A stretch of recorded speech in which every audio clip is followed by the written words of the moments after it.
Esto no me ocurrió a mí, sino a mi padre. Mi padre era cristiano. Se bautizó y se hizo cristiano a los 32 años. Su firmeza y devoción influyeron en mí y me llevaron a interesarme por esta religión. Mi madrastra y mi hermana también se unieron al cristianismo bajo la influencia de mi padre. Tras su jubilación, la gran pasión de mi padre era la pintura. Dedicó mucho tiempo y energía a crear varios cuadros al óleo. Le gustaban especialmente los temas cristianos, sobre todo los retratos de Jesús. Cada cuadro era una expresión sincera de su corazón y de su amor y devoción a su fe cristiana. Cuando mi padre tenía 67 años, le diagnosticaron esclerosis múltiple. Se trata de una enfermedad neurológica que provoca daños en diversas partes del cuerpo. Un año después, perdió gradualmente la capacidad de andar. Al mismo tiempo, sus manos también se vieron afectadas y ya no podía moverlas con la destreza de antes. Esto le dejó sin capacidad para dibujar.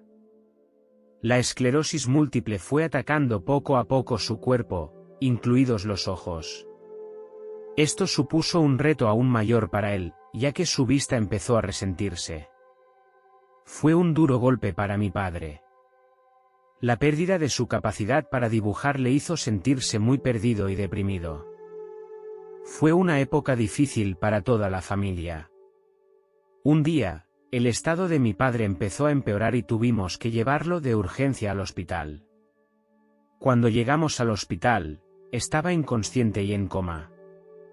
Los médicos nos dijeron a mi madrastra y a mí que las posibilidades de que sobreviviera eran muy escasas. Ahora dependía de un respirador artificial para mantenerse con vida. Los médicos nos pidieron consejo y tuvimos que tomar una decisión muy difícil. Mi madrastra contó a los médicos que, antes de que lo hospitalizaran, mi padre le había advertido de que quería que lo desconectáramos si solo lo iba a mantener con vida la máquina. No quería convertirse en un vegetal, ya que eso solo prolongaría el sufrimiento, y prefería poder entrar en el cielo rápidamente.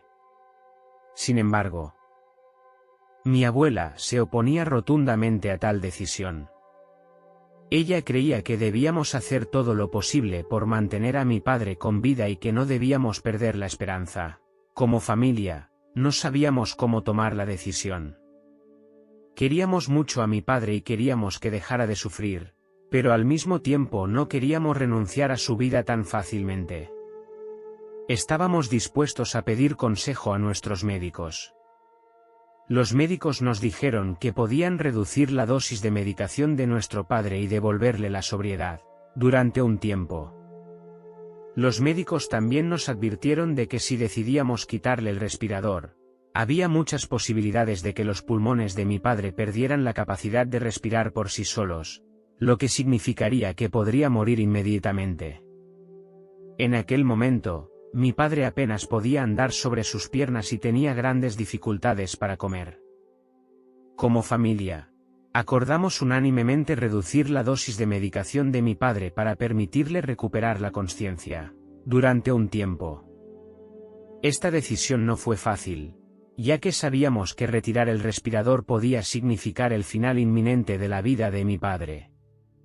Mi padre ya no podía comunicarse verbalmente y teníamos pequeñas pizarras y palabras escritas de antemano, para comunicarnos con él. Esta forma de comunicación resultó ser muy eficaz. Cuando se despertó, tenía miedo en los ojos. Siempre pensé que mi padre era un hombre muy valiente. Nunca le había visto así en mi vida. Había estado en muchas situaciones que ponían en peligro su vida y no había mostrado ni una pizca de miedo. Durante nuestra interacción con mi padre, nos expresó su deseo de vivir y de que no le quitaran el respirador. Al ver la expresión de miedo de mi padre, le pregunté de qué tenía miedo. Le recordé que, como cristiano devoto, el cielo le esperaba. Sin embargo, mi padre negó con la cabeza. Escribió la palabra Satanás. Me quedé estupefacto. Le dije que invocara el nombre de Jesús y confiara en su poder. Esperaba que un recordatorio así reconfortara y diera confianza a mi padre. Entonces mi padre me contó que la noche anterior, Satanás se le había acercado e insistía en que se lo llevara. No dejaba de rezar para sus adentros, suplicando que no se lo llevaran al infierno. Cogí con fuerza la mano de mi padre y le dije que no estábamos solos y que Jesús estaba con nosotros. Le animé a perseverar en la oración y a buscar el refugio de Dios. A continuación le pregunté a mi padre por qué te busca Satanás. Te has bautizado y has confesado todos tus pecados. El padre respondió que cuando era joven había luchado en la guerra de Corea y había conocido a un granjero local. Debido a la barrera del idioma, el padre sintió que su vida estaba amenazada. Así que tomó cartas en el asunto. Mi padre nunca reveló este secreto a nadie. Yo conocía algunas de sus experiencias en la guerra, pero nunca había oído la historia. Me di cuenta de que este incidente podía convertirse en una carga dentro de él. Le recordé a mi padre que todos los pecados pueden ser perdonados por Dios si los confesamos y nos arrepentimos. Le dije que el amor de Dios es infinito y que perdona nuestras faltas si nos arrepentimos sinceramente y buscamos su misericordia. Animé a mi padre a confesarse sinceramente con Dios y a confiar en que Dios le aceptaría de nuevo. Aquella tarde, llamé al sacerdote. Mi padre se confesó delante del sacerdote. A la mañana siguiente, cuando fui a visitar a mi padre, sentí inmediatamente una atmósfera diferente. Era como si toda la habitación se hubiera iluminado. Aunque mi padre seguía dependiendo de un respirador artificial para mantenerse con vida, siempre tenía una sonrisa en la cara. Podía sentir el consuelo y la fuerza que recibía. Me conmovió mucho este cambio. Creo que era un reflejo de la gracia de Dios en mi padre. Cuando mi padre me vio, me pidió que le entregara la pequeña pizarra. Me dijo que había visto a Jesús la noche anterior. Empezó a describir el aspecto de Jesús y dijo que la tez de Jesús era más oscura de lo que había imaginado. Jesús tenía el pelo castaño y los ojos azules y no era tan delgado como lo habían representado tradicionalmente. El Padre también dijo que sus pecados habían sido perdonados. Jesús le dijo también que dentro de 2 años volvería a coger el pincel. El Padre interpretó esto como que se curaría de su enfermedad en 2 años. Sin embargo, también era consciente de la otra posibilidad de que el Padre entrara en el cielo dentro de 2 años. Fuera cual fuese el resultado final, creía que mi padre había conseguido la paz interior. Al cabo de un rato, mi padre se quedó mirando el techo de la habitación. Me dijo que había visto a un ángel enviado por Dios para cuidarle. Curioso, le pregunté si el ángel sabía que yo también estaba en la habitación. Mi padre levantó la cabeza, miró al techo y me hizo un gesto con la cabeza. La presencia de este ángel le proporcionaba un consuelo y una confianza extra y le daba una sensación de paz, en medio de su enfermedad. Yo sentía una especial sensación de seguridad porque sabía que en esta habitación había un ángel protegiendo a mi familia. Le pregunté a mi padre si podía hacerle algunas preguntas al ángel. Mi padre volvió a mirar al techo y asintió con la cabeza. Le pregunté al ángel si mi trabajo actual era adecuado para mí. ¿Tenía sentido mi trabajo? En aquel momento era voluntaria en la comunidad. Por ello, había sufrido el reproche de mi padre, que pensaba que el trabajo estaba demasiado mal pagado. Me había pagado la universidad con préstamos estudiantiles y ahora vivía con un sueldo escaso. Mi padre quería que encontrara un trabajo más lucrativo y ganara más dinero para poder pagar mis préstamos lo antes posible. Debido al bajo salario, a menudo me pregunto si mi trabajo tiene sentido. Cuando se lo planteé, mi padre volvió a mirar al techo. Esta vez, parecía mantener una larga comunicación con el ángel. Al cabo de unos 20 minutos, volvió a sentir y me hizo un gesto con el pulgar hacia arriba. Este gesto de afirmación me animó. comprendí que mi trabajo merecía la pena. Planteé una segunda pregunta al ángel, si debía casarme con mi novia actual. Ella y yo discutíamos a menudo y mi madre no la consideraba adecuada para mí y quería que no nos casáramos. Mi novia y yo nos conocimos cuando éramos voluntarias juntas y ella es especialmente buena cuidando a enfermos y ancianos. Por eso, mi padre estaba muy impresionado con ella y quería que estuviéramos juntos.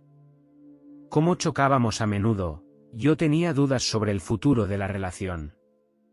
Una vez más, mi padre miró al techo y no hicieron falta palabras para comunicarse entre él y el ángel. Supuse que se comunicaban a través de sus intenciones. Al cabo de 5 minutos, la expresión de mi padre se volvió de repente de sorpresa. No dejaba de sacudir la cabeza y escribió un mensaje en una pequeña pizarra.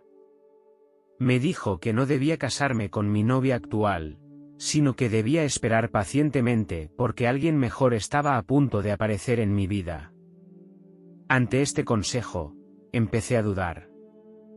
Si hubiera escuchado al ángel en aquel momento, no lo habría hecho. 6 meses más tarde, mi novia y yo nos fuimos a vivir juntos. Después de conocerla mejor, no era lo que yo pensaba. En ese momento, dejé mi anterior trabajo. Durante ese tiempo, lo único que buscaba era dinero y lujuria. En retrospectiva, me doy cuenta de lo tonta que fue mi elección en aquel momento.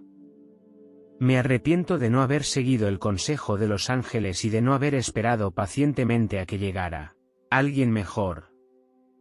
Al final, nuestra relación acabó en fracaso y ella me estafó todo mi dinero. Unos 4 años después, conocí a mi actual esposa, que me reconfortó interiormente. Creyendo de nuevo en el poder del amor, le confesé mi amor y pronto nos casamos. 1 año después, dimos la bienvenida a nuestro primer hijo. Estoy muy agradecido a Dios por permitirme experimentar la alegría y la felicidad de ser padre. En cuanto a mi padre, no quería quedarse en el hospital todo el tiempo, así que decidimos llevárnoslo a casa. Al volver a casa, la memoria de mi padre empezó a fallar. Para que recordara aquella preciosa experiencia, la grabé y se la recordaba a menudo. Murió al año siguiente de salir del hospital. Realmente volvió a coger el pincel al cabo de 2 años, tal como Jesús le había dicho que haría. Cuando mi padre falleció, dejó este mundo muy tranquilo. Mi hijo aún no había nacido. Desde entonces he aprendido que los ángeles de la guarda pueden ser parientes fallecidos. O parientes que aún no han nacido. A veces pienso que tal vez mi hijo sea ese ángel.